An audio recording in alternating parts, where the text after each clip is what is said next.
À 28 ans, on m'a diagnostiqué un cancer de stade 3. J'ai appelé mes parents en pleurant. Papa a dit, on ne peut pas gérer ça maintenant. Ta sœur prépare son mariage. J'ai traversé la chimio seul. 2 ans plus tard, je suis guéri. La semaine dernière, papa a appelé en pleurant, il a besoin d'un aidant. Ma réponse a tenu en exactement 4 mots. Je m'appelle Camille, j'ai 30 ans, et la semaine dernière, mon père m'a appelé en pleurant. C'était la première fois de toute ma vie que je l'entendais pleurer. Il y a 2 ans, c'est moi qui avais appelé mes parents, en larmes. Alors que je venais de recevoir un diagnostic de cancer de stade 3, mon père a prononcé une phrase que je n'oublierai jamais. 6 mois de chimiothérapie, 36 allers-retours à l'hôpital, et pas une seule visite de ma famille. Ils étaient trop occupés à planifier le mariage de mon frère. Aujourd'hui, mon père a besoin de moi. Et ma réponse a tenu en exactement 7 mots. Avant de continuer, si cette histoire vous plaît, prenez un moment pour aimer et vous abonner, mais seulement si elle résonne vraiment en vous. Laissez un commentaire pour me dire d'où vous regardez, et quelle heure il est chez vous. Maintenant, laissez-moi vous ramener 2 ans en arrière, au jour où j'ai reçu l'appel de mon médecin. J'étais graphiste senior dans une agence de taille moyenne à Boston.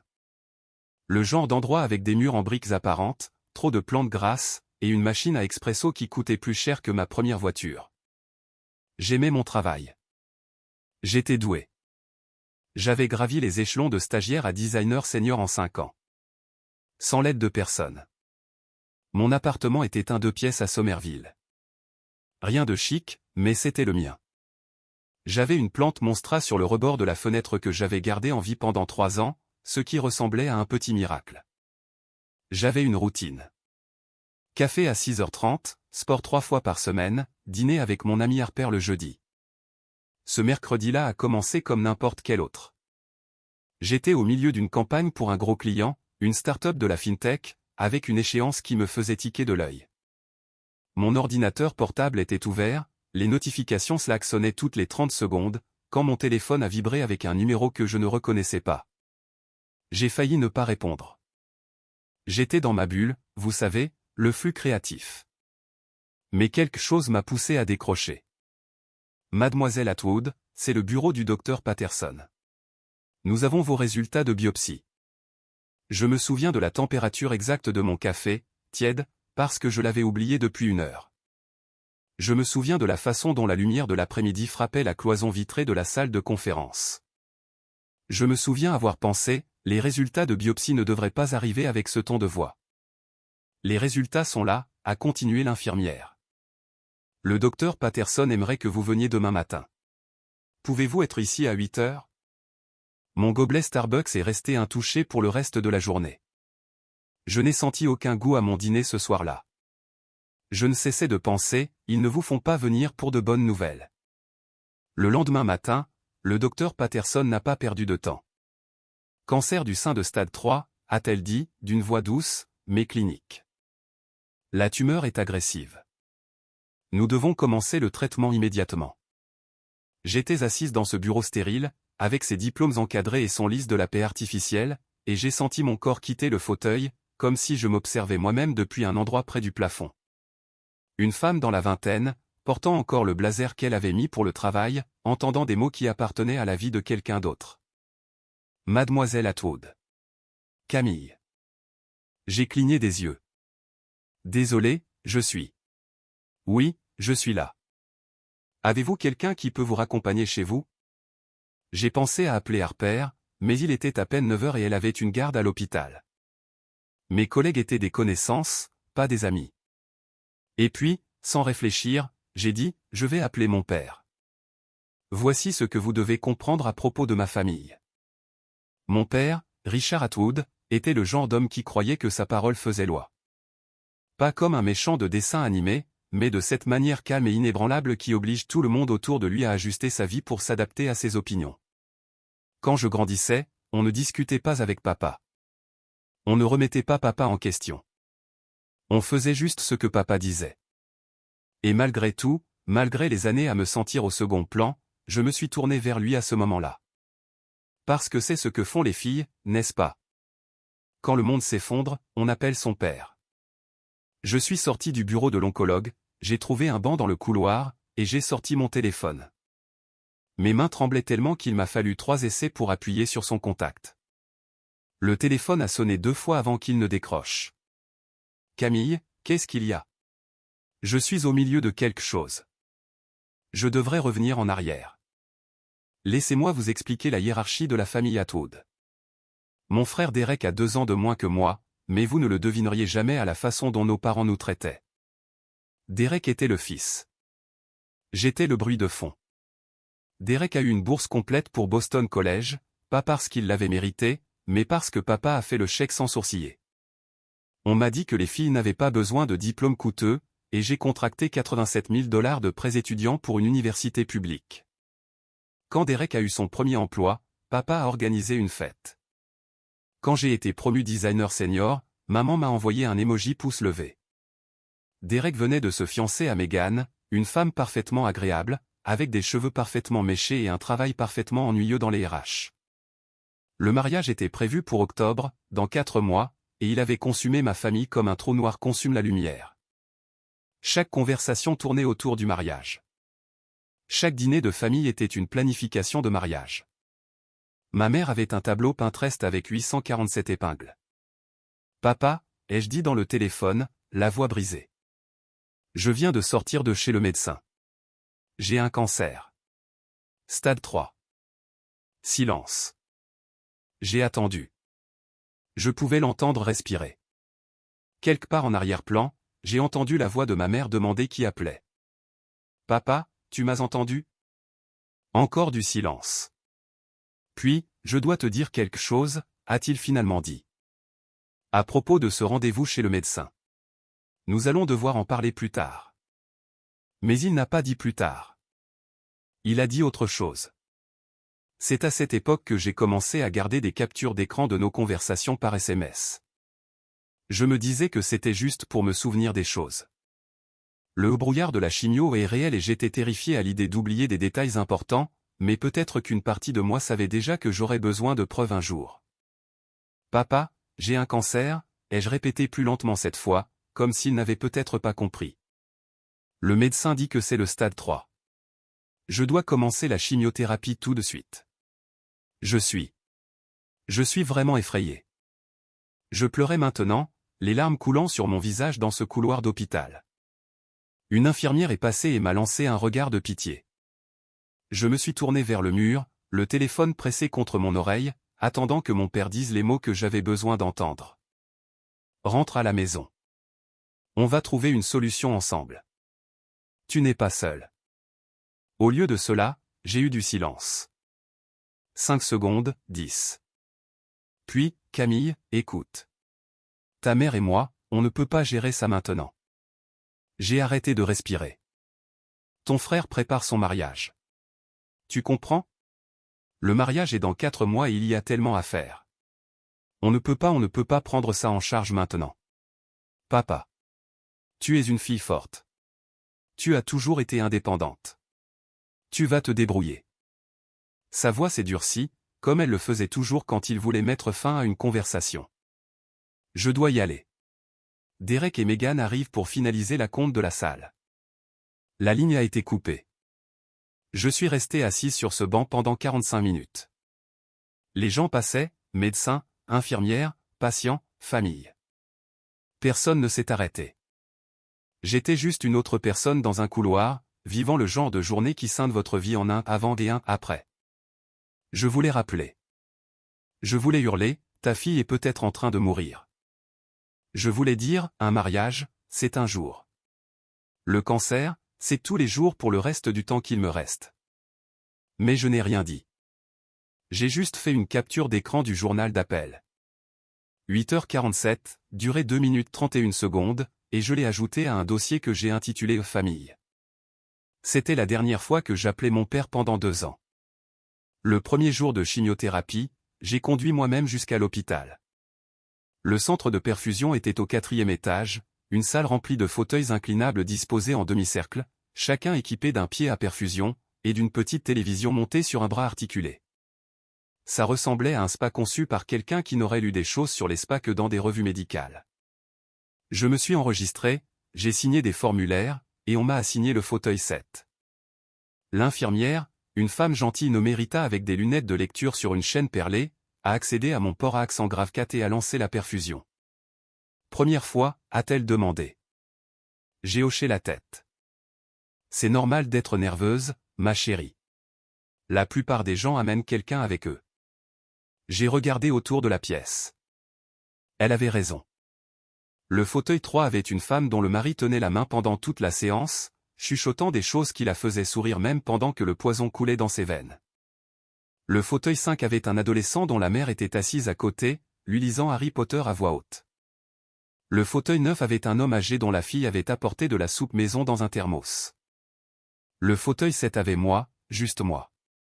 J'ai envoyé un SMS à ma mère, je commence la chimio aujourd'hui. J'ai peur. Elle a répondu 6 heures plus tard, alors que j'étais déjà chez moi, recroquevillé sur le sol de ma salle de bain avec des nausées auxquelles je n'étais pas préparé. Tiens bon ma chérie. Maman est chez le fleuriste avec Mégane pour choisir les centres de table. Pivoine ou rose? Qu'est-ce que tu en penses? J'ai fixé ce message pendant un long moment. Puis j'ai fait une capture d'écran, je l'ai ajouté au dossier, et j'ai tapé en réponse, les roses, c'est joli. Je ne lui ai pas dit que j'avais passé la dernière heure à avoir des hauts le cœur. Je ne lui ai pas dit que j'avais dû m'arrêter 2 fois sur le chemin du retour, parce que ma vue se brouillait. Je ne lui ai rien dit de réel. À quoi bon? J'ai rencontré Harper Sullivan lors de ma 3e séance de chimio. Elle était infirmière praticienne et dirigeait un groupe de soutien pour les patients atteints de cancer, un de ces programmes hospitaliers qui existent parce que quelqu'un a écrit une demande de subvention sur les soins holistiques ou les résultats de bien-être des patients. J'avais ignoré les dépliants pendant 2 semaines, jusqu'à ce que Harper m'aborde directement. « Tu es toujours seule ?» a-t-elle dit en s'asseyant sur le fauteuil vide à côté du mien. Elle avait des cheveux roux bouclés tirés en une queue de cheval pratique, et le genre de contact visuel direct qui rend difficile le mensonge. J'ai remarqué ces choses. Je vais bien. Je n'ai pas demandé si tu allais bien. Elle a souri, mais ce n'était pas de la pitié. C'était chaleureux. J'ai demandé pourquoi tu es toujours seule. Grosse différence. J'aurais dû l'ignorer. J'aurais dû dire quelque chose de poli et dédaigneux, comme j'avais appris à gérer les conversations que je ne voulais pas avoir. Mais j'en étais à 3 cycles de chimio. Mes cheveux commençaient à s'affiner, et je n'avais pas eu de vraie conversation avec qui que ce soit depuis des semaines. Ma famille est occupée, ai-je dit. Et puis, parce que quelque chose chez Harper rendait l'honnêteté plus sûre, avec le mariage de mon frère. Son expression n'a pas changé, mais j'ai vu quelque chose vaciller dans ses yeux. De la reconnaissance peut-être, ou de la colère en mon nom. C'est quand le mariage? Octobre. Et quand est prévue ta dernière séance de chimio? Novembre. Elle a hoché la tête lentement. Tu sais, nous gardons des registres de visiteurs dans cet hôpital. Chaque patient, chaque visite, qui est venu les voir et quand. C'est principalement pour la sécurité, mais certaines personnes demandent des copies plus tard, pour leurs archives, pour leurs souvenirs. Je n'ai pas compris pourquoi elle me disait ça. Pas à ce moment-là. Mais je l'ai classé dans un coin de ma tête. Et 3 jours plus tard, j'ai demandé ma première copie. Le mariage de Derek était prévu pour le 15 octobre. J'étais entre 2 cycles de chimio, cette brève fenêtre où je me sentais presque humaine, où la nausée s'était estompée, mais où l'épuisement ne s'était pas encore totalement installé. Je ne prévoyais pas d'y aller. On ne m'avait pas demandé de faire partie du cortège, pas même comme lectrice ou pour allumer les bougies. Mais je pensais que je pourrais peut-être faire acte de présence, m'asseoir au fond, voir ma famille.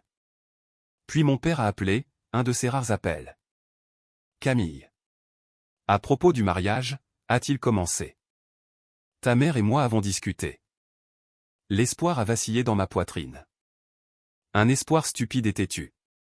Nous pensons qu'il est préférable que tu ne viennes pas. L'espoir est mort. Tu comprends, a-t-il continué, comme s'il expliquait quelque chose d'évident à un enfant. Tu as l'air malade. Tu as perdu du poids. Tes cheveux. Il s'est raclé la gorge. C'est le jour spécial de Derek. Nous ne voulons pas que quoi que ce soit vienne l'assombrir. Quoi que ce soit signifiant moi. Assombrir signifiant rappeler à tout le monde que sa fille se battait pour sa vie pendant qu'il célébrait les centres de table et les plans de table. Je comprends, ai-je dit. Et c'était vrai. Je comprenais exactement quel genre de famille j'avais. Le mariage a eu lieu sans moi. J'ai vu les photos sur Facebook. La publication de ma mère a obtenu 247 j'aime pendant que j'étais au lit, à récupérer de mon 4e cycle. Mon père dans son costume Brooks Brothers, rayonnant. Ma mère en soie champagne, tamponnant ses yeux. Derek et Meghan, dorés et éclatants, entourés de 150 invités qui n'avaient aucune idée que la sœur du marié existait. La légende disait, le plus beau jour de la vie de notre famille. J'ai fait une capture d'écran, je l'ai ajouté au dossier. Puis j'ai fermé Facebook et je ne l'ai pas rouvert pendant 6 mois. Il y a des choses qu'on n'a pas besoin de voir 2 fois. 3 semaines après le mariage, les factures médicales ont commencé à arriver. Mon assurance couvrait beaucoup, Dieu merci pour le plan PPO de mon entreprise, mais beaucoup ne veut pas dire tout. Après les franchises, les tickets modérateurs et les médicaments que mon plan considérait comme hors formulaire, je me retrouvais face à 47 000 $. 47 000 $ que je n'avais pas. J'ai vendu ma voiture. J'ai annulé tous mes abonnements. J'ai arrêté d'acheter des courses qui n'étaient pas en promotion. Et quand ce n'était toujours pas suffisant, j'ai fait quelque chose que j'avais juré de ne jamais refaire. J'ai demandé de l'aide à mon père. Papa, j'ai des ennuis. Les factures médicales sont plus élevées que ce que je peux gérer. Est-ce que je pourrais t'emprunter de l'argent? Je te rembourserai. J'ai fixé ce SMS pendant 20 minutes avant de l'envoyer. Mon doigt planait au-dessus du bouton comme si c'était un détonateur.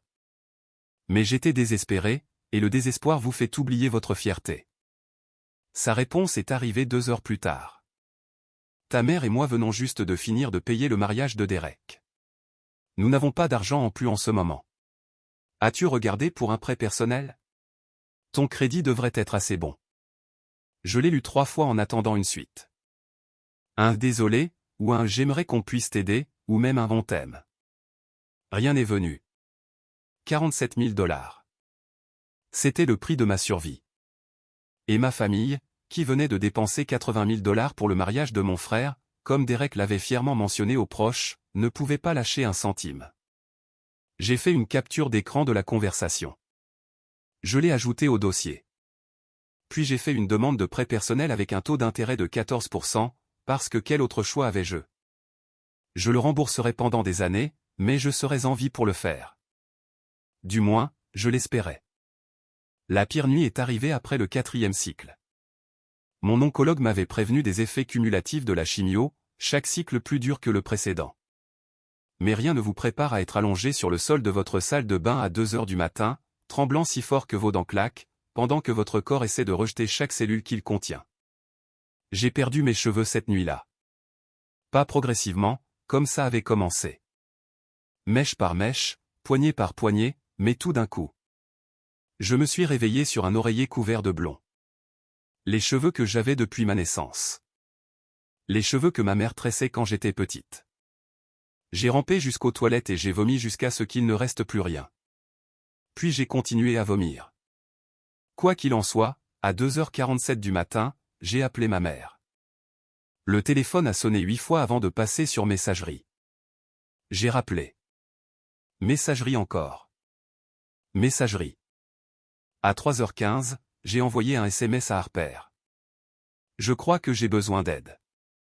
Elle est arrivée à mon appartement 40 minutes plus tard, toujours en blouse de sa garde de nuit.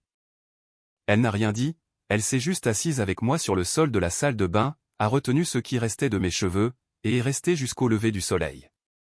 Ma mère a rappelé à 10h23. Ma chérie, tu as appelé hier soir. J'avais mis mon téléphone en silencieux. Meghan et moi étions au spa. Détente post-mariage. Tu sais ce que c'est. Une pause. De quoi avais-tu besoin? J'ai regardé Harper, qui me faisait du thé dans ma petite cuisine. Puis j'ai regardé les plaques chauves sur ma tête dans le miroir de la salle de bain. Rien, maman. Ce n'était rien. Oh, tant mieux. Eh bien, appelle n'importe quand. Je t'aime. Elle a raccroché avant que je puisse répondre. J'ai fait une capture d'écran du journal d'appel. Et j'ai compris, enfin, ce que signifiait la famille. Je sais que beaucoup d'entre vous qui regardent ont peut-être vécu quelque chose de similaire, abandonnés par les gens qui étaient censés vous aimer quand vous aviez le plus besoin d'eux. Si vous hochez la tête en ce moment, mettez un moi aussi dans les commentaires. Vous n'êtes pas seul. Et si vous vous demandez ce qui s'est passé quand mon père a finalement eu besoin de moi, continuez à regarder, parce que ce qui vient ensuite, je vous promets que vous ne le verrez pas venir. Mais d'abord, laissez-moi vous dire comment j'ai survécu. 2 ans plus tard, j'étais guéri du cancer. Le jour où le docteur Patterson m'a dit « Aucune trace de maladie. Camille, vous l'avez fait ».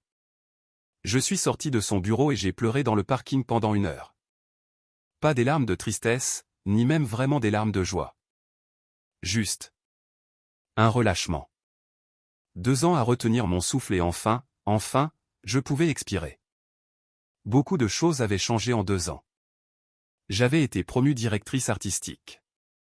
Il s'avère que regarder sa propre mortalité en face vous donne une clarté que l'Amérique des affaires respecte.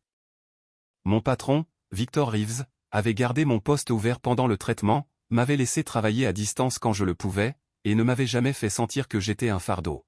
« Vous avez du talent », a-t-il dit simplement quand je l'ai remercié. Le talent vaut la peine d'attendre. J'avais déménagé aussi, vendu mon petit appartement de Somerville et acheté un condo à Beacon Hill. Rien d'immense, mais il avait une fenêtre qui donnait sur la rivière Charles, et assez d'espace pour mon monstra, qui avait survécu à tout, comme moi. Je me suis acheté une écharpe en cachemire bleu marine pour célébrer ma première année de rémission. C'était la chose la plus chère que j'ai jamais possédée qui ne soit pas une facture médicale. Harper et moi étions toujours proches, plus proches que jamais. Nous dînions ensemble tous les jeudis comme avant, mais maintenant, elle ressemblait moins à une amie et plus à une sœur. La sœur que j'avais toujours voulu. Ma famille. Je ne les avais pas vus depuis 2 ans. Nous échangions le strict minimum. Un SMS de bonne année, un emoji pour les anniversaires. Rien de réel. Rien qui comptait. J'avais fait la paix avec ça. Ou du moins, j'avais conclu une trêve fragile. J'avais une vie maintenant, une belle vie, une vie que j'avais construite moi-même en partant de zéro. Et puis mon père a appelé. C'était un jeudi soir. Je préparais le dîner. Du saumon avec des légumes rôtis, parce que j'avais appris à vraiment cuisiner pendant la chimio, quand j'avais besoin de contrôler exactement ce que je mangeais. Mon téléphone s'est allumé avec un nom que je n'avais pas vu depuis des années. Papa. Je l'ai fixé. Le saumon grésillait dans la poêle. Le téléphone continuait de vibrer. Mon premier instinct a été de laisser aller sur la messagerie, comme j'avais appris à laisser aller beaucoup de choses. Mais quelque chose, la curiosité peut-être, ou la partie masochiste de moi qui voulait encore y croire, m'a fait répondre. Allô ? Camille. Sa voix était différente, fine, incertaine. Mon père n'avait jamais paru incertain de sa vie. J'ai besoin de te voir. Pas comment vas-tu ? Pas ça fait trop longtemps. Pas je suis désolé de t'avoir abandonné quand tu avais le cancer. Juste j'ai besoin. Qu'est-ce qui se passe, papa ? Une longue pause. En arrière-plan, j'ai entendu la voix étouffée de ma mère, demandant quelque chose que je n'ai pas pu distinguer. On m'a diagnostiqué quelque chose. Une autre pause. La maladie de Parkinson. Stade précoce, disent-ils, mais... Il a laissé sa phrase en suspens.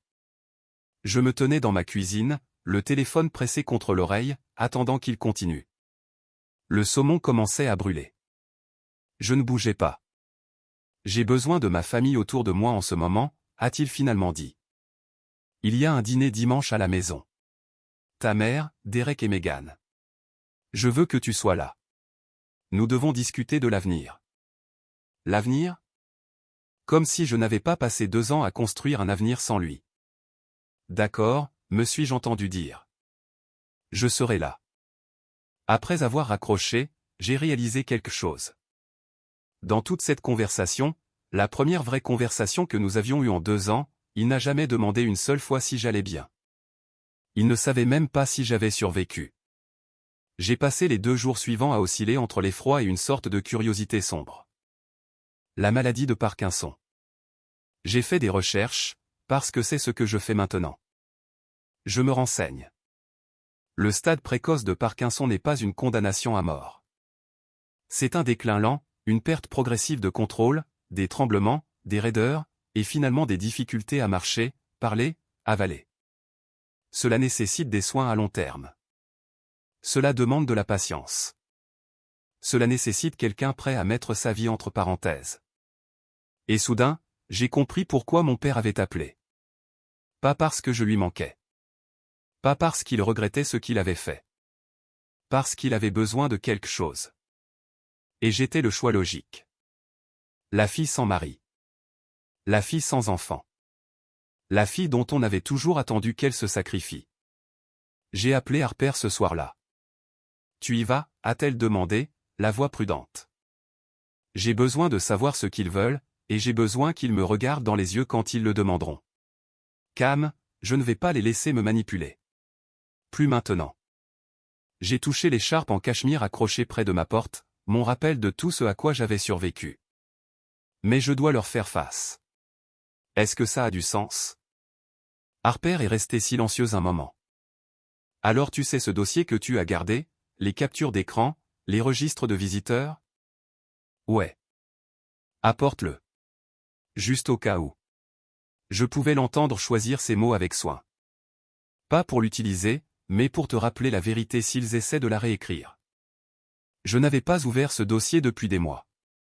Mais ce soir-là, je me suis assise sur mon lit et j'ai fait défiler 2 ans de preuves. Les SMS, les journaux d'appel, les dossiers de l'hôpital avec mon nom en haut et une colonne vide là où les visiteurs auraient dû être. L'histoire d'amour de ma famille racontée en documentation. Dimanche est arrivé trop vite. Je me suis habillé avec soin, pas pour impressionner, mais pour m'armer. Pantalon noir, chemisier en soie crème, l'écharpe en cachemire drapée sur mes épaules. J'avais l'air d'avoir réussi. J'avais l'air en bonne santé. Je ressemblais à quelqu'un qui avait construit une vie sans eux. Harper m'a envoyé un SMS avant que je parte. Souviens-toi, tu ne leur dois rien. Pas une seule chose. Le trajet jusqu'à Newton a pris 40 minutes. La maison de mes parents était exactement comme dans mes souvenirs. Une coloniale blanche avec des volets noirs, 3 étages, 5 chambres, une pelouse si bien entretenue qu'elle avait l'air artificielle. La maison dans laquelle j'avais grandi mais à laquelle je n'avais jamais appartenu. La maison où j'avais appris que l'amour venait avec des conditions. Je suis restée assise dans ma voiture pendant 5 minutes, regardant la lumière chaude se déverser par les fenêtres de la salle à manger. Je pouvais voir des silhouettes bouger à l'intérieur. Ma mère dressant probablement la table avec la belle porcelaine, le cristal de Waterford, les couverts en argent, tous les accessoires d'une famille qui avait l'air parfaite de l'extérieur. Mon téléphone a vibré. Harper encore. Tu peux le faire. Tu as survécu au cancer. Tu peux survivre à un dîner. Elle avait raison. J'avais affronté la mort. Qu'était un repas de famille comparé à ça?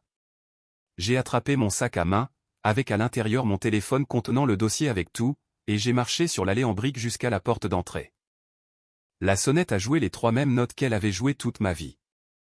Ma mère a ouvert, le visage arrangé dans une expression que je ne pouvais pas tout à fait lire. Joie, soulagement, culpabilité. Camille. Elle m'a serré dans ses bras avant que je puisse réagir. Elle sentait le Chanel numéro 5. Le même parfum qu'elle avait porté à ma remise de diplôme du lycée, au mariage de Derek, à chaque moment important qui ne m'incluait pas. Tu es magnifique. Entre. Entre. Je suis entré et je me suis préparé. La salle à manger n'avait pas changé en 2 ans, ou peut-être 20. La table en acajou qui pouvait asseoir 12 personnes, même quand nous n'étions que 5.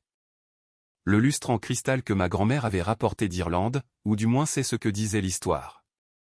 Les photos de famille sur le mur, rangées chronologiquement, s'arrêtant brusquement vers mon 18e anniversaire. J'ai remarqué ce détail pour la première fois, la chronologie photo, il y avait la remise de diplôme universitaire de Derek, la fête de fiançailles de Derek, le mariage de Derek. Mais moi, j'étais figé à 18 ans, maladroite dans une robe de bal, souriant à une caméra qui s'en fichait. Camille. Derek s'est levé de son siège, toujours le garçon en or, s'approchant de moi les bras grands ouverts. Derrière lui, Megan est restée assise, une main posée sur son ventre, enceinte de 5 mois, avais-je entendu dire. La prochaine génération du favoritisme Atwood déjà en développement. Derek. J'ai accepté son étreinte avec raideur. Il semblait plus massif que dans mes souvenirs. La mollesse d'un homme qui n'avait pas eu à se battre pour quoi que ce soit. Tu as l'air super. Vraiment super. Ses yeux ont glissé vers mes cheveux, repoussés enfin, bien que plus courts qu'avant. Il a eu la décence de ne pas en parler. Et puis j'ai vu mon père. Il était assis en bout de table, là où il s'était toujours assis. Mais quelque chose était différent. Il avait l'air plus petit, plus vieux. Sa main gauche tremblait légèrement contre la nappe blanche, un tremblement qu'il essayait de cacher, mais qu'il ne pouvait pas. Ses yeux, quand ils ont croisé les miens, contenaient quelque chose que je n'avais jamais vu auparavant. La peur. Assieds-toi, Camille. Sa voix était toujours autoritaire, mais effilochée sur les bords. Nous avons beaucoup de choses à discuter. J'ai pris le siège en face de Derek, le dos droit, mon sac à main à côté de moi sur le sol. À l'intérieur, mon téléphone attendait. Le piège était tendu. Je n'étais juste pas encore sûr pour qui il était tendu. Ma mère a servi le dîner. Carré d'agneau, pommes de terre rôties, haricots verts amandine, le même repas qu'elle faisait pour chaque réunion de famille importante. Nous avons mangé dans un quasi-silence, le bruit des couverts contre la porcelaine remplissant le vide là où la conversation aurait dû être. Quand les assiettes ont été débarrassées, mon père s'est levé, ou a essayé. Ses jambes semblaient lui résister, et il a agrippé le bord de la table pour se soutenir avant de trouver son équilibre. « Je vais aller droit au but », a-t-il dit, sa voix portant l'autorité d'un homme qui avait passé 62 ans à ne jamais être remis en question. « Vous êtes tous au courant de mon diagnostic. Parkinson. Stade précoce, mais ça va progresser. Les médecins disent que j'aurai besoin d'assistance à long terme. » Il a laissé ça flotter dans l'air. Ma mère regardait ses mains. Derek a bougé sur son siège. Megan a frotté son ventre. Nous en avons discuté en famille. Quand? Ai-je pensé. Quand est-ce que ça a été discuté sans moi? Et nous pensons que le meilleur arrangement est que quelqu'un revienne vivre à la maison pour aider à mes soins. Ses yeux se sont posés sur moi. Camille, tu es le choix évident. J'ai senti le mot évident comme une gifle. Pas le meilleur, pas le préféré, évident. L'enfant restant, celle sans mari, sans enfant, sans rien d'assez important pour l'empêcher d'être utile.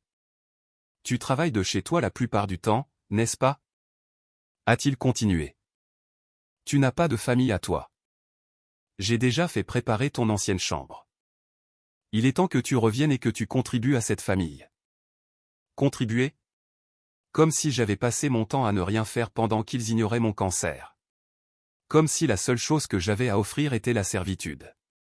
Derek a hoché la tête, sans croiser mon regard. C'est logique, Cam. J'ai le bébé qui arrive, le boulot. Tu comprends? J'ai regardé mon père, sa main tremblante, son visage dans l'attente, et j'ai souri.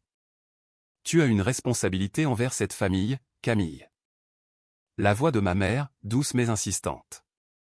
La voix qu'elle utilisait quand elle voulait quelque chose mais qu'elle était trop correcte pour l'exiger directement. Ton père a besoin de toi. Je travaille 60 heures par semaine, a ajouté Derek, se penchant en arrière sur sa chaise avec l'assurance de quelqu'un qui n'a jamais eu à justifier son existence. Et avec le bébé qui arrive, Megan va avoir besoin de mon soutien. Je ne peux pas être à deux endroits à la fois. J'ai remarqué qu'il a dit Megan va avoir besoin de soutien. Pas qu'il voulait être là, juste que Megan aurait besoin de lui. Une excuse commode. Megan elle-même est restée silencieuse, ses mains toujours sur son ventre, mais ses yeux étaient sur moi. Il y avait quelque chose là. Pas de la sympathie exactement, mais de la reconnaissance, comme si elle regardait une pièce de théâtre qu'elle avait déjà vue et dont elle connaissait la fin. Réfléchissez à ce que vous demandez, ai-je dit doucement. On ne demande pas. La voix de mon père s'est durcie. On te dit ce qui doit se passer. Tu es la fille. C'est ce que font les filles. C'est ce que font les filles. Les mots sont restés en suspens dans l'air comme de la fumée. J'ai senti mon pouce accélérer. J'ai senti la vieille pression familière de se conformer, de s'adapter, de se faire toute petite pour que tout le monde soit à l'aise. Mais cette Camille était morte. Elle était morte sur le sol d'une salle de bain il y a 2 ans, seul avec un téléphone plein de messages ignorés et une famille qui ne prenait pas la peine de se montrer. Avant de répondre, ai-je dit, ma voix stable malgré les battements dans ma poitrine. Je veux te demander quelque chose, papa. Il a eu l'air surpris. Les gens ne posaient pas de questions à Richard Atwood. Ils se contentaient de répondre aux siennes. C'était quand la dernière fois que tu as demandé comment j'allais? Silence. C'était quand la dernière fois, ai-je continué, que tu as demandé si j'étais encore en vie? Le silence s'était tiré. Le sourire de ma mère s'était figé. Derek était soudain très intéressé par son verre d'eau. Même Megan s'est légèrement reculée, comme pour se distancier de ce qui allait se passer. De quoi parles-tu? A demandé mon père. Mais sa voix avait perdu un peu de son tranchant. Je pose une question simple. Tu dis que j'ai une responsabilité envers cette famille.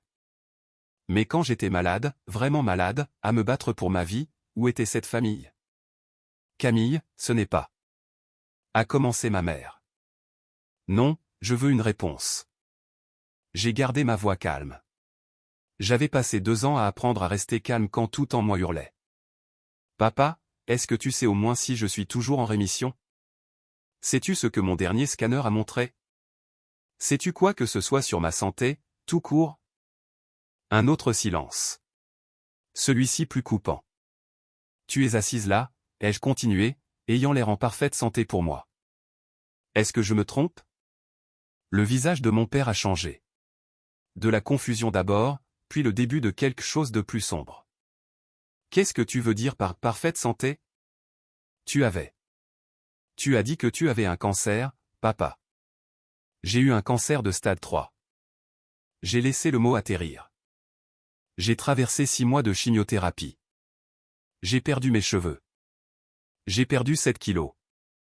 J'ai dépensé 47 000 $ de ma poche parce que tu m'as dit que tu ne pouvais pas aider. La bouche de mon père s'est ouverte et fermée. Pour la première fois de ma vie, je le voyais sans voix. Et voici la partie que j'ai besoin que vous compreniez. J'ai tendu la main vers mon sac à main, lentement, délibérément. Mes mains ne tremblaient plus. Je suis guéri maintenant. 2 ans de rémission. Mais vous ne le saviez pas, n'est-ce pas? Vous n'avez jamais demandé. J'ai sorti mon téléphone. Vous n'avez jamais demandé parce que vous vous en fichiez. Le visage de mon père était devenu pâle. Ma mère pleurait maintenant. Des larmes silencieuses, le genre qu'elle pleurait toujours quand elle voulait avoir l'air fragile sans faire de scène. Ce n'est pas juste, a-t-elle chuchoté. Nous gérions le mariage. Ah, le mariage? J'ai hoché la tête lentement. Le mariage de Derek, qui était assez important pour être planifié, assez important pour payer 80 000 $. Oui, je t'ai entendu te vanter auprès de tante Linda. Mais mon traitement contre le cancer n'était pas assez important pour une visite. Pas une seule. Pas une seule fois. Derek a bougé, mal à l'aise. Cam, on ne savait pas que c'était si grave. J'ai appelé papa le jour où j'ai eu mon diagnostic. Je pleurais. Je lui ai dit que j'avais un cancer de stade 3. J'ai regardé directement mon père. Et tu as dit, je cite, on ne peut pas gérer ça maintenant. Ton frère prépare son mariage. Je n'ai pas. A commencé mon père. Si, tu l'as fait. J'ai déverrouillé mon téléphone, ouvert le dossier, et je l'ai posé face visible sur la table en acajou. Voulez-vous voir les SMS où vous m'avez dit que vous ne pouviez pas me prêter d'argent pour le traitement parce que vous veniez de payer le mariage? Ou le journal d'appel montrant que maman n'a pas répondu quand je l'ai appelé à 2 heures du matin parce que j'étais trop malade pour tenir debout? Ou peut-être aimeriez-vous voir mes registres de visiteurs à l'hôpital? J'ai fait défiler jusqu'au document. Des lignes et des lignes de date, d'heure, et une colonne qui répétait le même mot encore et encore. Aucun. 36 visites à l'hôpital, ai-je dit. 36 séances de chimiothérapie, 0 visiteur. La pièce était absolument silencieuse. La main de Megan était tombée de son ventre. Elle fixait le téléphone, puis Derek, puis mes parents. Quelque chose avait changé dans son expression. Ma mère a tendu la main vers le téléphone, puis l'a retiré. Je n'ai pas. A-t-elle commencé, mais il n'y avait plus rien à dire. J'ai fait glisser le téléphone vers le centre de la table. L'écran brillait dans la lumière douce du lustre, affichant mon registre de visiteurs, un document que j'avais demandé 3 fois en 2 ans. Chaque fois en espérant que la page suivante montrerait un nom familier, et chaque fois en rencontrant le vide. Vous pouvez regarder, ai-je dit, vous tous. Je ne cache rien. Ma mère a été la première à le prendre. Ses mains tremblaient alors qu'elle faisait défiler des mois d'entrée, des dates tamponnées dans une police institutionnelle, mon nom en haut comme un numéro d'identifiant patient, et cette colonne dévastatrice, visiteur. Aucun. Aucun. Aucun. Je ne comprends pas, a-t-elle chuchoté. Pourquoi ne nous as-tu pas dit que c'était si grave? Je vous l'ai dit. J'ai affiché les captures d'écran. Tiens, c'est là où je t'ai envoyé mon planning de chimio, et là c'est où tu as répondu en demandant pour les roses ou les pivoines. C'est là où j'ai demandé de l'argent à papa et il m'a dit de prendre un prêt. C'est là où je vous ai appelé 23 fois sur 6 mois et vous avez répondu 2 fois. Derek a arraché le téléphone des mains de ma mère, faisant défiler les preuves. Son visage avait pris une couleur grisâtre que je ne lui avais jamais vue. Megan se penchait par-dessus son épaule, lisant, la mâchoire serrée. C'est. Derek a secoué la tête. Ça ne peut pas être vrai. C'est vrai. J'ai pris une respiration. Chaque capture d'écran est horodatée. Chaque registre de visiteurs est un document officiel de l'hôpital. Ce n'est pas mon opinion, Derek. C'est ce qui s'est passé. C'est ce que vous avez tous fait. J'ai regardé mon père. Il n'avait pas bougé. Sa main tremblante était pressée à plat contre la table, comme s'il essayait de se stabiliser contre quelque chose de plus que Parkinson. Je n'ai besoin que personne ne s'excuse, ai-je dit doucement. J'ai juste besoin que vous vous rappeliez de ça. Rappelez-vous quand vous me demanderez ce que je vais faire ensuite. Si vous pensez, j'étais trop préparé pour ça, vous avez raison. Je l'étais. Parce que quand vous avez été trahi par les gens qui étaient censés vous protéger, vous apprenez à vous protéger vous-même. Vous apprenez à garder les reçus. Vous apprenez que les sentiments peuvent être niés, mais pas les documents. Appuyez sur le bouton j'aime si vous croyez que parfois, la vérité est la seule arme dont vous avez besoin. Et restez avec moi, parce que mes 4 mots arrivent. Le silence qui a suivi était le bruit le plus fort que j'ai jamais entendu. Ma mère pleurait ouvertement maintenant. Pas les larmes de performance de tout à l'heure, mais quelque chose de plus brut. Son mascara coulait, laissant des traces sombres sur ses joues. Je ne savais pas, répétait-elle. Camille, je ne savais pas. Tu savais, maman. Tu as juste choisi de ne pas voir. Derek tenait toujours mon téléphone, faisant défiler les captures d'écran en arrière, comme s'il cherchait quelque chose qui prouverait qu'ils étaient tous innocents. Il ne le trouverait pas. Mon père a finalement parlé. C'est le passé. Sa voix était rauque. L'autorité s'était fissurée. Ce qui est fait est fait. Ce qui compte maintenant, c'est le présent.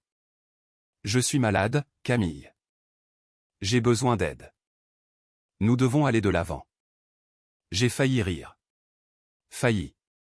De l'avant? Ai-je répété. Tu veux aller de l'avant? Oui. Quoi qu'il se soit passé à l'époque. Il a agité sa main tremblante d'un air dédaigneux, comme si mon cancer était un conflit d'agenda mineur.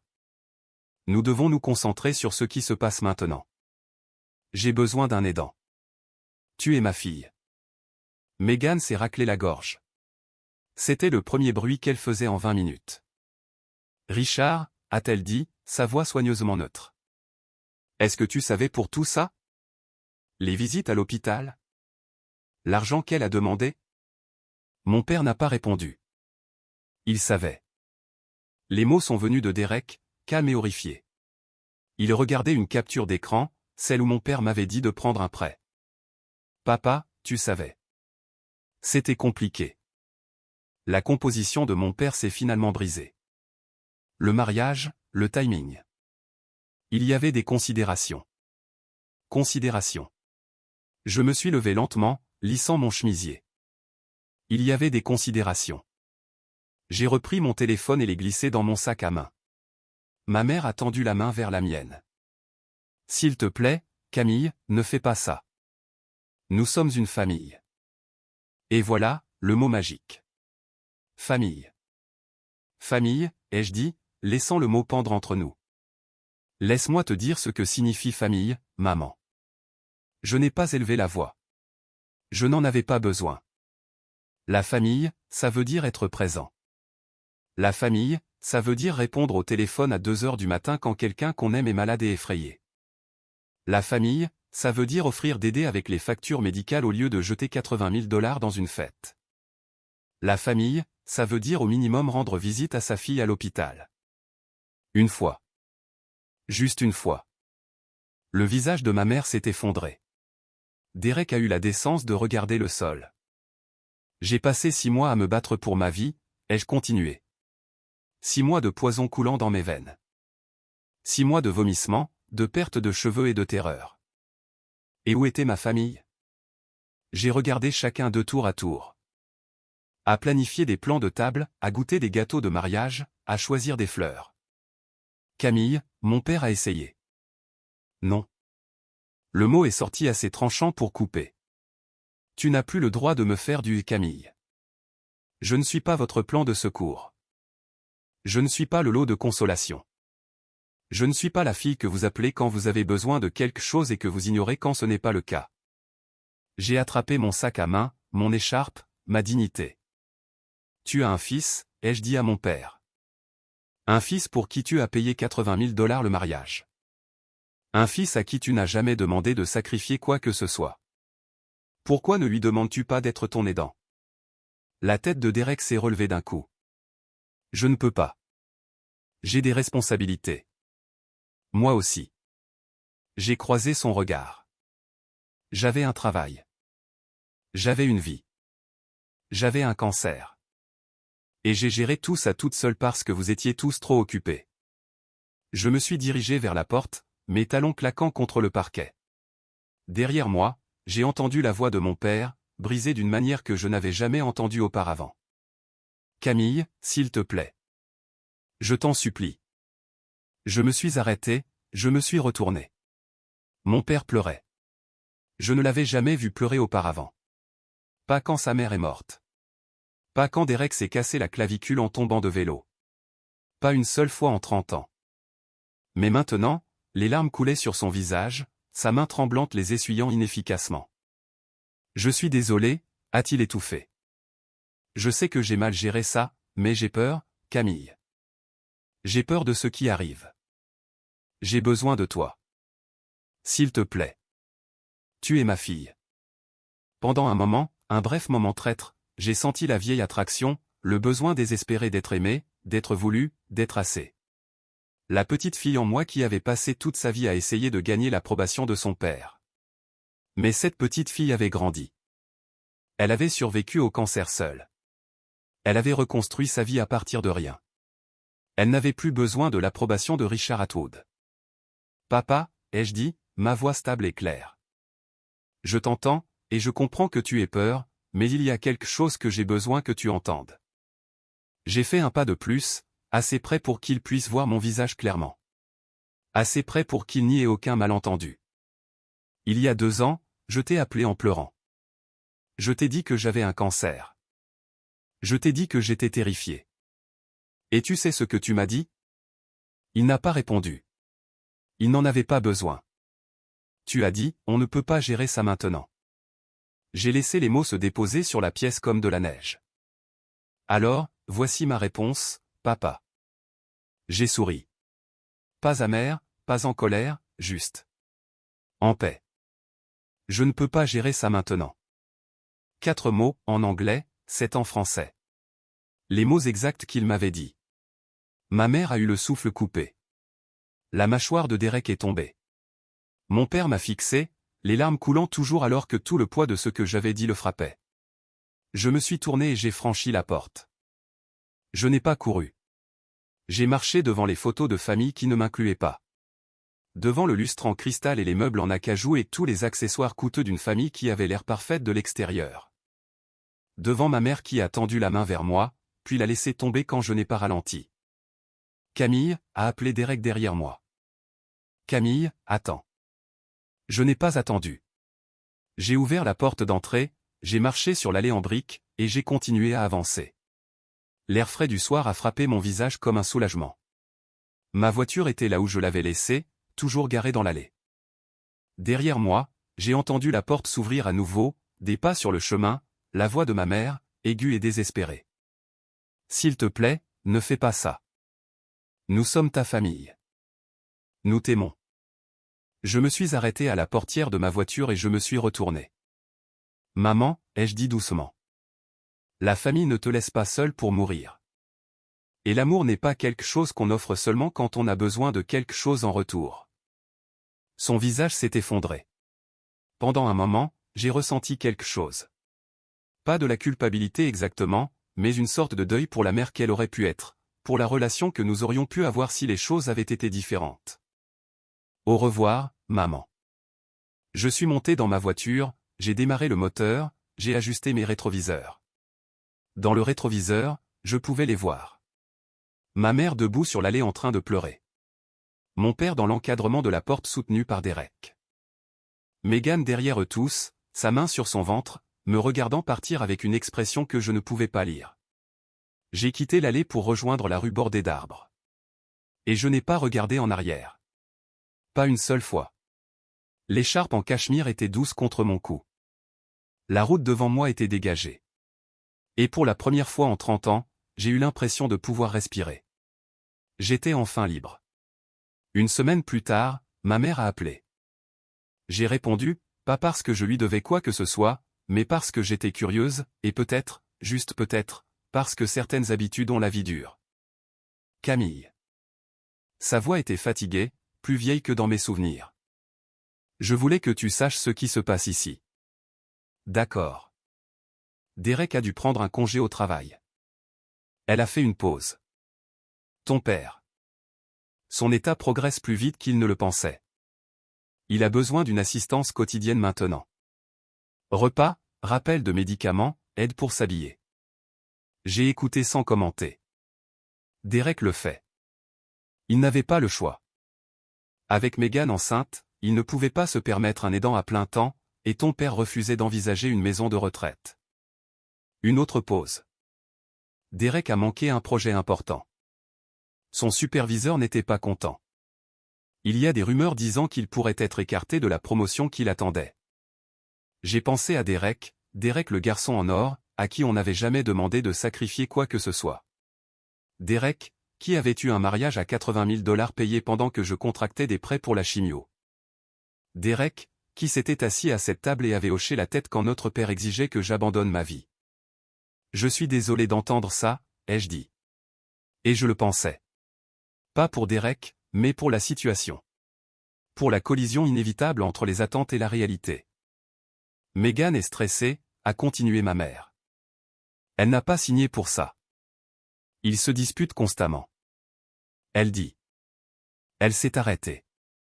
Elle dit quoi? Un long soupir. Elle dit qu'elle commence à comprendre pourquoi tu es parti.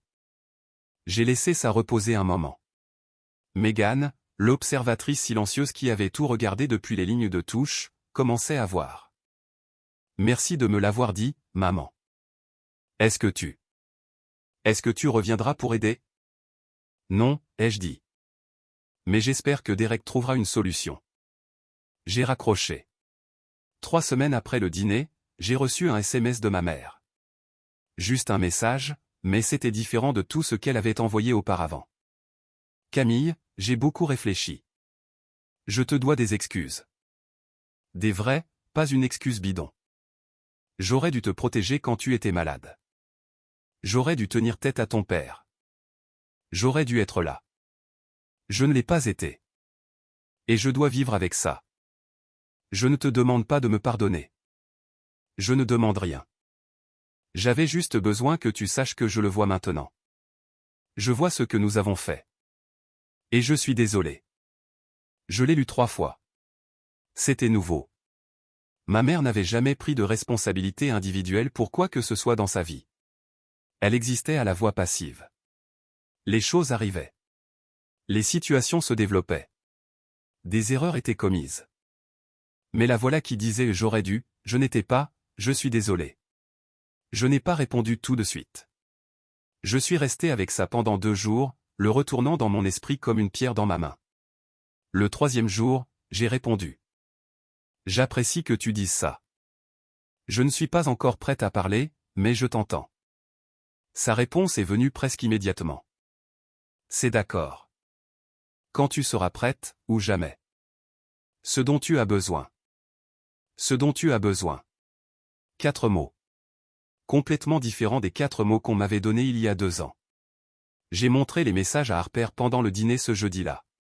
Elle les a lus attentivement, puis m'a regardé. Comment tu te sens? Je ne sais pas, ai-je admis. Peut-être un peu pleine d'espoir, mais prudente. Très prudente. C'est sain. Elle a tendu la main à travers la table et a serré la mienne. Tu ne lui dois pas le pardon, Cam, mais tu as le droit d'accepter des excuses aussi. Je sais. J'ai souri. J'apprends. La lettre est arrivée 2 semaines plus tard. Elle était manuscrite, tremblante, inégale, l'écriture d'un homme dont les mains ne lui obéissaient plus. L'enveloppe portait mon nom écrit en lettres prudentes et tremblantes. Camille Atwood. J'ai failli ne pas l'ouvrir. Je l'ai transportée dans mon sac à main pendant 3 jours, la sortant occasionnellement et la remettant jusqu'à ce que Harper dise finalement, lis-la simplement. L'anticipation est pire que ce qu'il y a à l'intérieur. Elle avait raison. Je l'ai ouverte un jeudi soir, assise seule dans mon appartement avec un verre de vin et ma plante Monstra comme témoin. Chère Camille, je ne suis pas doué pour ça, pour m'excuser, pour admettre quand j'ai eu tort. Ta mère dit que c'est de l'orgueil. Peut-être qu'elle a raison. Je t'ai laissé tomber. Pas parce que je ne savais pas mieux faire, mais parce que j'ai fait un choix. Le bonheur de ton frère plutôt que ta survie. Et je devrais porter cela pour le reste de ma vie. Je ne te demande pas de revenir. Je ne te demande pas de me pardonner. Je sais que je ne mérite ni l'un ni l'autre. Je voulais seulement que tu saches que je le vois maintenant. Je vois ce que j'ai fait.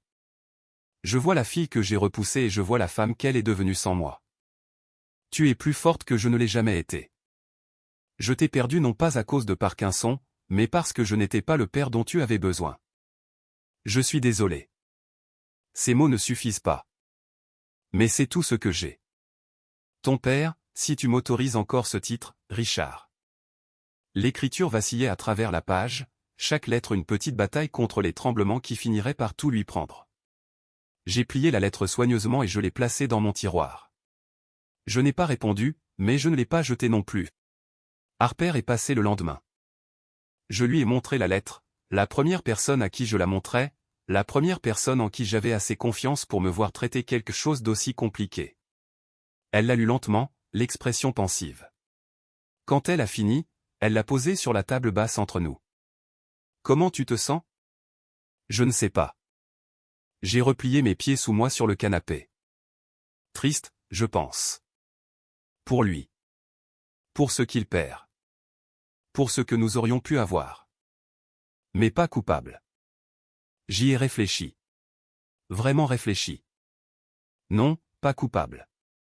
J'ai pris mon verre de vin, l'ai fait tourner dans mes mains. J'avais l'habitude de me sentir coupable pour tout. De ne pas être assez bien, de ne pas essayer assez fort, de ne pas être la fille qu'il voulait. Mais j'ai appris quelque chose ces 2 dernières années. C'est quoi? Que certaines personnes ne t'aimeront jamais de la façon dont tu as besoin, peu importe ce que tu fais. Et ce n'est pas ton échec. C'est le leur. Tu ne peux pas te vider à essayer de remplir une tasse qui a un trou au fond. Harper a souri, les yeux brillants. C'est plutôt sage. Je l'ai appris à la dure. J'ai bu une gorgée de vin.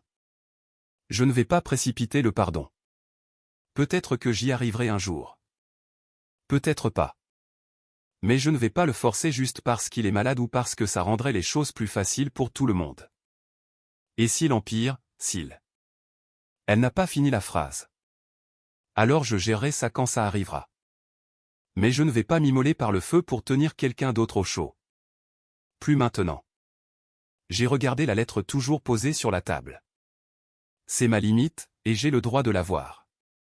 Oui, a convenu Harper. Tu en as absolument le droit. 6 mois plus tard, j'étais toujours guéri du cancer. Le docteur Patterson avait utilisé le mot épanoui lors de mon dernier bilan, ce qui semblait trop optimiste pour quelqu'un comme moi, quelqu'un qui avait appris à se préparer à l'impact. Mais peut-être qu'elle avait raison. Peut-être que je m'épanouissais. J'avais été promue à nouveau. Directrice de la création maintenant, avec un bureau qui avait une fenêtre donnant sur la ligne d'horizon de Boston. Ma plante monstra avait fait le voyage avec moi, s'épanouissant dans une meilleure lumière. J'avais embauché 2 designers juniors et découvert que j'aimais vraiment mentorer les gens, les guider à travers les défis que j'avais affrontés seul. Je voyais quelqu'un. Il s'appelait James, et c'était un professeur d'histoire au lycée avec des yeux gentils et un terrible sens de l'humour. Il savait pour mon cancer, pour ma famille, pour toutes les façons dont j'avais été brisée et reconstruite. Il n'essayait pas de me réparer. Il était juste présent, constamment, comme les gens qui vous aiment sont censés l'être. Harper et moi dînions toujours ensemble tous les jeudis. Elle avait commencé à voir quelqu'un aussi. Une chirurgienne de son hôpital, une femme nommée Elena, qui riait à toutes les mauvaises blagues de Harper. Nous construisions une vie, tous ensemble, la famille que nous avions choisie. Ma mère m'envoyait des SMS toutes les quelques semaines. Des messages courts surtout. Je pense à toi. J'espère que tu vas bien. Je répondais. Parfois, pas toujours. Nous n'étions pas proches, et peut-être que nous ne le serions jamais, mais nous étions quelque chose, un travail en cours. La maladie de Parkinson de mon père avait progressé. Il avait finalement accepté un aidant à temps partiel, payé avec le fonds de retraite qu'il avait amassé. Derek lui rendait visite 2 fois par semaine maintenant, par devoir, je supposais, pas par amour. Mais peut-être que c'est tout ce que certaines familles ont. Je ne les avais pas vus depuis ce dîner. Je n'étais pas sûr de les revoir un jour, et j'étais en paix avec ça. Si vous regardez ceci, si vous êtes allé jusqu'ici, je veux vous parler directement. Peut-être que vous êtes dans la position où j'étais il y a 2 ans. Peut-être que vous êtes allongé dans un lit d'hôpital, ou assis dans une salle d'attente, ou en train de pleurer dans une cage d'escalier parce que les gens qui étaient censés vous aimer ont montré très clairement que vous n'êtes pas leur priorité. Peut-être que vous vous demandez si c'est de votre faute. Si vous étiez différent, meilleur, plus facile, moins nécessiteux, il serait là pour vous. J'ai passé 28 ans à croire ça. Et puis j'ai eu un cancer et j'ai appris la vérité. Certaines personnes ne seront pas là, peu importe ce que vous faites. Vous pourriez être en train de mourir, littéralement mourir, et ils trouveraient quand même quelque chose de plus important. Ce n'est pas un reflet de votre valeur. C'est un reflet de la leur. Voici ce que je veux que vous sachiez. Vous avez le droit de fixer des limites. Vous avez le droit de vous protéger. Vous avez le droit de dire non aux gens qui ne tendent la main que lorsqu'ils ont besoin de quelque chose. Vous avez le droit de construire une famille avec les gens qui vous aiment vraiment, même s'ils ne partagent pas votre sang. Le pardon est un processus, pas une performance. Vous n'avez pas à pardonner selon le calendrier de quelqu'un d'autre que le vôtre. Et si vous ne pardonnez jamais, c'est votre droit aussi. Personne n'a le droit de vous dire comment guérir. Ces 4 mots que j'ai dit à mon père, je ne peux pas gérer ça maintenant. Ce n'était pas de la vengeance. C'était un miroir. J'ai brandi ses propres mots et je les laissais voir ce qu'ils faisaient ressentir. Parfois, c'est la chose la plus puissante que vous puissiez faire. Dire la vérité. Et parfois, la vérité vous libère. Je suis assise dans un café alors que je termine cette histoire. Mon endroit préféré, celui avec les bons lattes et les grandes fenêtres donnant sur la rue. C'est un jeudi après-midi. Harper sera là dans 1 heure pour notre dîner hebdomadaire. Mon téléphone est dans ma poche. À l'intérieur, il y a toujours un dossier appelé « Famille ». Toutes ces captures d'écran, ces registres de visiteurs et ces preuves de la pire période de ma vie. Je ne le regarde plus beaucoup, mais je le garde, juste au cas où. Dehors, la ville bouge. Les gens marchent, les voitures klaxonnent, la vie se déroule. J'en fais partie maintenant. Je ne regarde pas depuis un lit d'hôpital ou caché dans une salle de bain, mais je vis vraiment. 4 mots ont tout changé. Pas parce qu'ils étaient intelligents, ou cruels, ou même satisfaisants, mais parce qu'ils étaient vrais. Je suis Camille, 30 ans, survivante du cancer, et j'ai appris quelque chose qui m'a pris bien trop de temps à comprendre. La famille, ce n'est pas le sang. La famille, c'est qui est là quand vous avez le plus besoin d'eux. Et parfois, La chose la plus aimante que vous puissiez faire pour vous-même est de vous éloigner des gens qui ne vous ont jamais aimé en retour. Merci d'avoir écouté. Prenez soin de vous. Vraiment, je le pense. Si cette histoire a résonné en vous, voici les leçons que je porte avec moi chaque jour. 1. Vous ne devez votre sacrifice à personne s'il n'était pas là quand vous aviez besoin d'eux. 2. Garder des traces n'est pas une question de vengeance. C'est pour protéger votre propre vérité quand les autres essaient de la réécrire. 3. Les limites ne sont pas égoïstes, elles sont du respect de soi. Si vous êtes toujours là, merci. Cela signifie plus que vous ne le savez. Appuyez sur s'abonner si vous voulez entendre plus d'histoires comme celle-ci. Laissez un commentaire et dites-moi, avez-vous déjà dû fixer une limite avec votre famille? Que s'est-il passé? Et si vous en voulez plus, vérifiez la description. Il y a une autre histoire qui vous y attend. À la prochaine, prenez soin de vous.